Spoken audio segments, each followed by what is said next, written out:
જેતરા નજીકથી વાહન ચેકિંગ દરમિયાન પોસ્ટ ડોડા ઝડપાયા હતા। વાહન ચેકિંગ કરતા 99 કિલો 700 ગ્રામ માદક પદાર્થ ઝડપાયો હતો। 14.95 લાખના પોસ્ટ ડોડા સાથે 25 લાખનો મુદ્દામાલ જપ્ત કરાયો છે।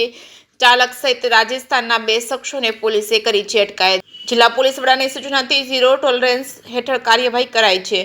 જે કે સિંગુદર સાથે ભરત ઠક્કર ડીસા।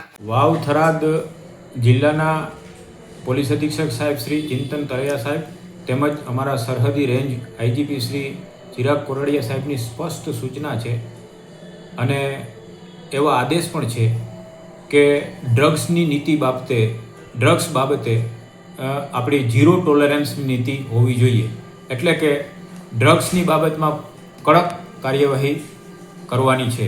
આ અનુસંધાને અમારી રાજસ્થાનની બોર્ડરને અને આપણી જે બાખાસરની બોર્ડર છે રાજસ્થાનની ત્યાં પણ અમારી ચેકપોસ્ટો છે।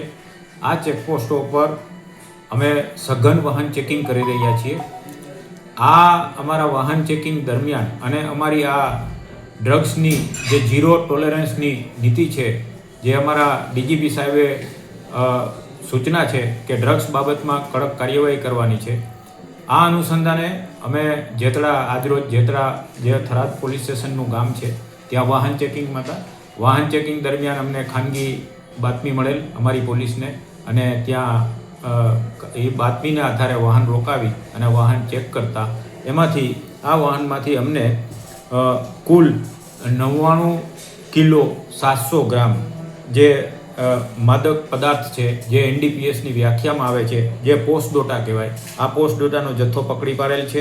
આ પોસ્ટ ડોટાનો જથ્થો કુલ 14,95,000નો થાય છે। સાથે 3 મોબાઈલ 15,000ના અને જે કિયા ગાડી છે એ ગાડી 10 લાખની કિંમત કરી કુલ 25,10,500નો મુદ્દામાલ અમે પકડી લીધેલ છે। અને આ ગાડીના જે ચાલક હતા કાળુરામ ધનારામ બિશ્નોઈ, રહેવાસી ઈસરોલ, તાલુકો ચિતલવાણા, જિલ્લો જાલોર તથા તેની સાથે બીજો એક સહ આરોપી ઓમપ્રકાશ ધીમારામ જાતે જાણી બિશ્નોઈ, રહેવાસી કાસરાલા, તાલુકો ચિતલવાણા, જિલ્લો જાલોર બંનેને પકડી લીધેલ છે। આ બાબતે અમારો ગુનો પણ થરાદ પોલીસ સ્ટેશનમાં દાખલ થવાની કાર્યવાહી ચાલુ છે। આ આરોપીની ઊંડાણપૂર્વક પૂછપરછ કરવામાં આવશે કે આ મુદ્દામાલ છે એ મુદ્દામાલ ક્યાંથી લઈને આવે છે અને ક્યાં આપવાના હતા। આ દિશામાં પણ અમારી અત્યારે તપાસ ચાલી રહી છે અને અમે આવતીકાલે જ્યારે નામદાર કોર્ટમાં આ લોકોને રજૂ કરશું ત્યારે એમના રિમાન્ડ લઈ અને ઊંડાણપૂર્વક તપાસ કરશું। ટૂંકમાં વાવ થરાદ જિલ્લાની જે ઝીરો ટોલરન્સની નીતિ છે ડ્રગ્સ પ્રત્યેની, આ નીતિ બાબતે અમે કડક કાર્યવાહી કરી રહ્યા છીએ। નંબર પ્લેટ નથી? હા, આ ગાડી જે કિયા જે છે એની નંબર પ્લેટ પણ અમને ખોટી જણાઈ આવેલ છે। જે અસલ નંબર પ્લેટ હોવી જોઈએ એની જગ્યાએ ડુપ્લિકેટ નંબર પ્લેટ એમણે લગાવેલી છે। એ પણ અમે જે આઈપીસીની જે ભારતીય ન્યાય સંહિતાની જે કલમો છે એ કલમો હેઠળ પણ અમે કાર્યવાહી કરવાના છીએ।